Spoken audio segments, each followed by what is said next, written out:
perda da hegemonia. Quem os deuses irão destruir?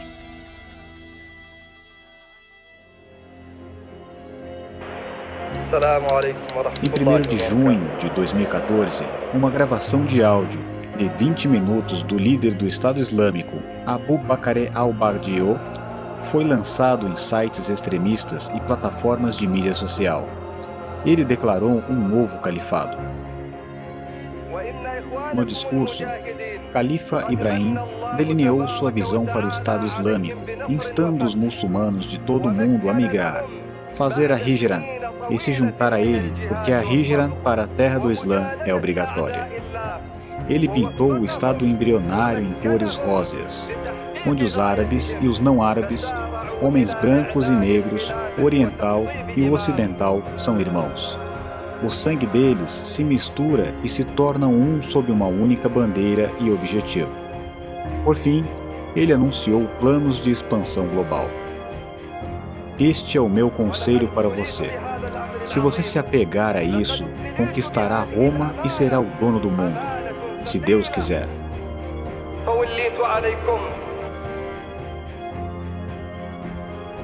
Sem a tecnologia digital, é altamente improvável que o Estado Islâmico venha a existir, e muito menos seja capaz de sobreviver e se expandir. É por isso que eu escolhi descrever a nova entidade como um califado digital, diz o palestino de origem cidadão inglês. Escritor e editor-chefe de Hayya Al-Yom, mídia árabe digital Abdebari Altman.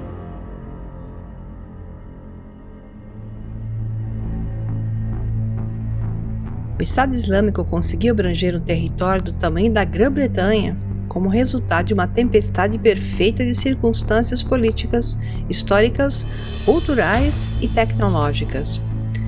Do recrutamento e propaganda ao direcionamento de ações militares simultâneas a grandes distâncias e consolidação de alianças com grupos afins, o IS usou a internet e as comunicações digitais com grande habilidade e criatividade, afastando competentemente as ameaças dos órgãos globais de inteligência e dos oponentes militares. Em janeiro de 2015, o Estado Islâmico declarou guerra cibernética ao governo dos Estados Unidos com sua divisão de cybercalifado, invadindo os dados do comando central do Pentágono e assumindo suas contas no Twitter e do YouTube. De fato, é paradoxal que um grupo cujo objetivo expresso seja levar o mundo de volta aos dias dos califas justos, as primeiras gerações de muçulmanos, seja tão dependente da tecnologia mais sofisticada e moderna. Mas, na guerra, as pessoas usam todas as armas à sua disposição. Além disso, seus líderes e soldados são homens do século XXI. Até o próprio califa Ibrahim, de barba cinza, nasceu em 1971. A maioria nunca conheceu o mundo sem internet e foi criada com computadores, telefones celulares e plataformas de redes sociais como parte de seu ambiente natural. Outros grupos extremistas islâmicos são informados dos sucessos do Estado Islâmico por meio de digitais e a maioria transferiu sua lealdade a Bagdá.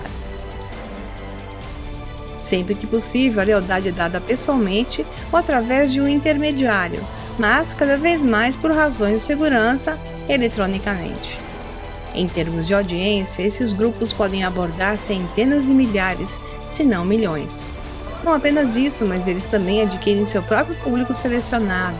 Somente aqueles que já estão interessados por um motivo ou outro curtirão uma página do Facebook, ingressarão em um grupo do ASK-FM ou seguirão no Twitter. A conformidade da mensagem e o zelo religioso compartilhado são ingredientes essenciais para expandir um califado ou qualquer instituição estatal baseada em ideologia.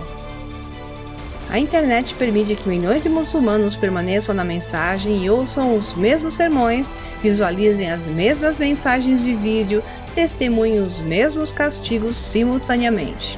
O Estado Islâmico é a mais recente e mais mortal encarnação do movimento jihad global estabelecido por Osama Bin Laden e Ayman al-Zawahiri em 1998.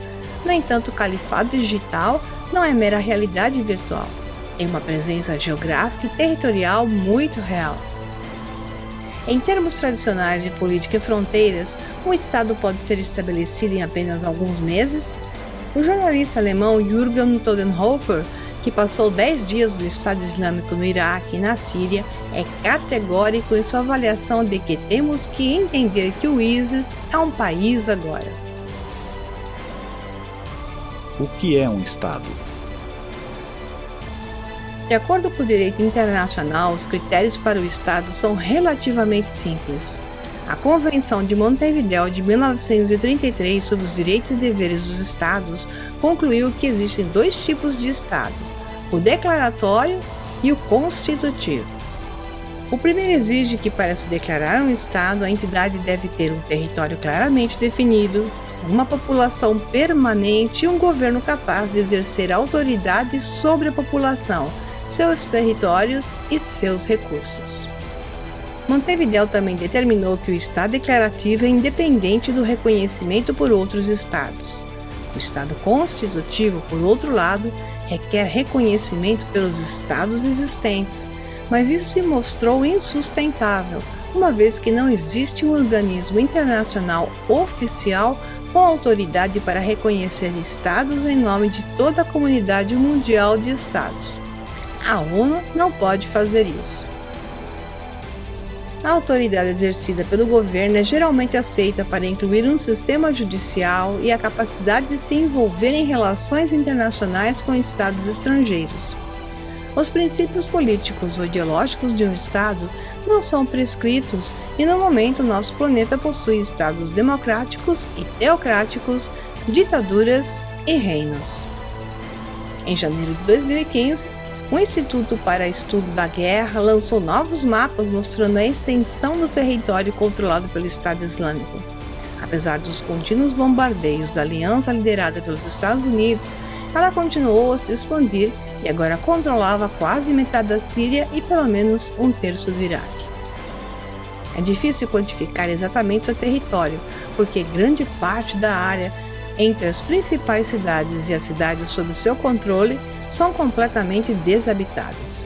No entanto, mesmo tendo as estimativas mais modestas, com o território total do Iraque em 437 mil km² e o da Síria em 186.500 km², o Estado Islâmico ocupa bem mais de 200 mil km².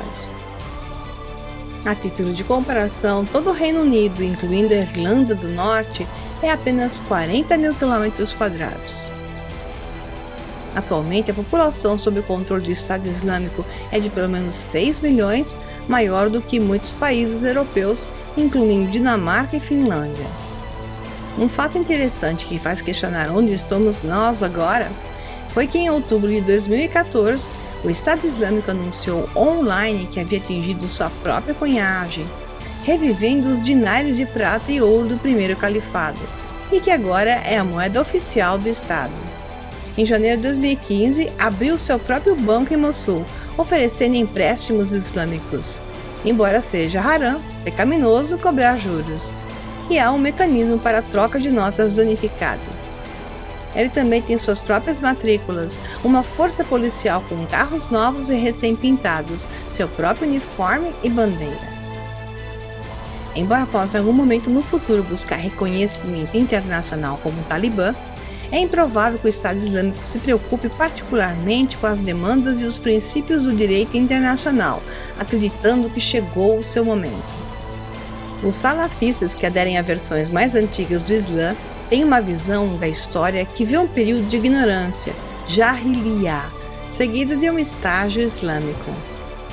Eles acreditam que o mundo está em um estado de ignorância do qual só pode emergir através de 3 etapas: fé, salafista Islã, Hijra, a migração de muçulmanos dos países infiéis para as comunidades de fiéis, e Jihad, luta para estabelecer um Estado Islâmico para a Ummah, ou nação. Toda a propaganda do Estado Islâmico se concentra nesses 3 estágios. A migração de um grande número de combatentes estrangeiros para se unir à sua causa é um aspecto crucial do seu material de recrutamento e relações públicas online. Os vídeos online geralmente mostram recém-chegados alegres queimando seus passaportes. We will not stop fighting. We will not put down our weapons until we reach your lands. O Estado da Jihad está em andamento há quase 2 décadas, e Bagdad e seus seguidores estão claramente convencidos de que o momento para restabelecer o califado é agora imparável. É por isso que eles declararam confiantemente um Estado Islâmico. Embora organizações rivais como Al-Qaeda acreditassem que a declaração era prematura. Você deve se mover nas artérias do sistema sem que ninguém perceba sua existência até chegar a todos os centros de poder. Até que as condições estejam maduras, eles, os seguidores, devem continuar assim.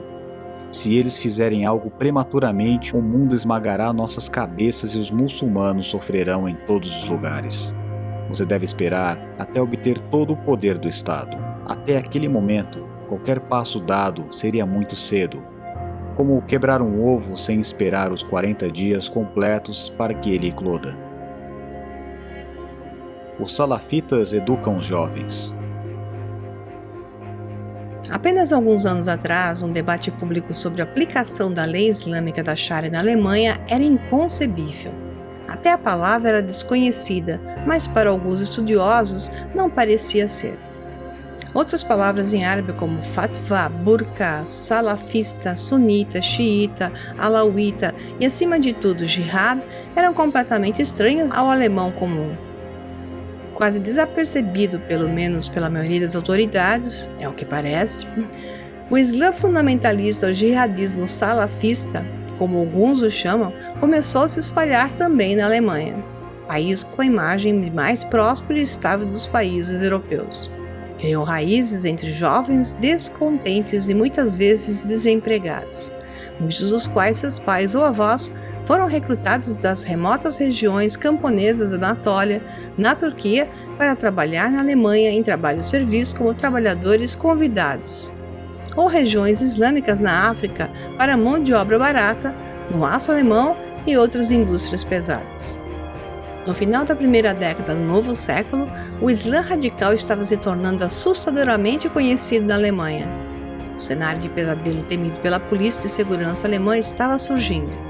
Uma porta giratória de jihadistas, salafistas, fundamentalistas e fanáticos indo da Alemanha para zonas de guerra como Síria ou Egito e finalmente retornando à Europa como veteranos da jihad treinados em combate.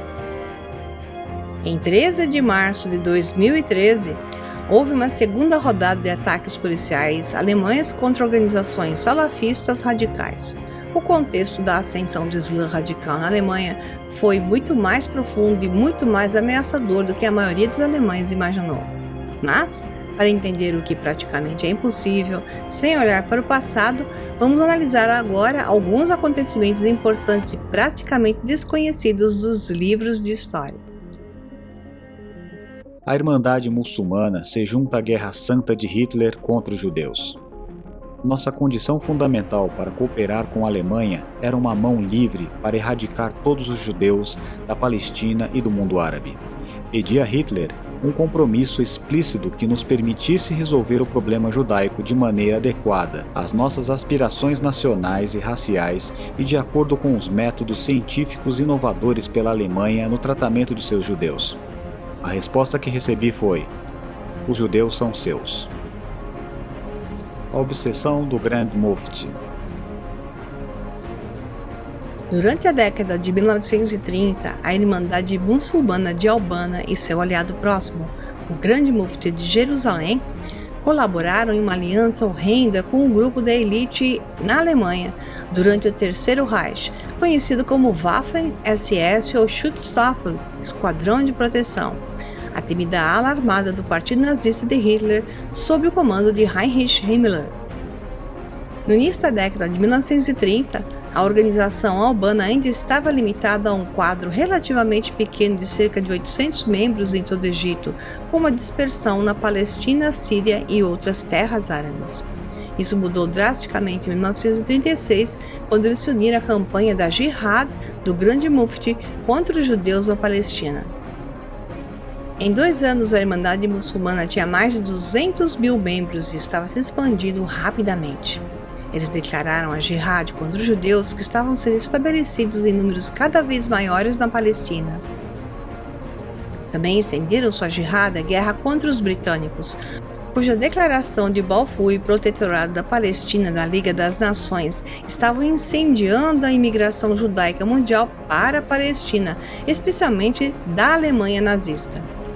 Em março de 1933, logo após a tomada do poder nazista, o grande mufti Al-Hussein escreveu a Adolf Hitler, expressando seu apoio incondicional à luta dos nazistas contra os judeus.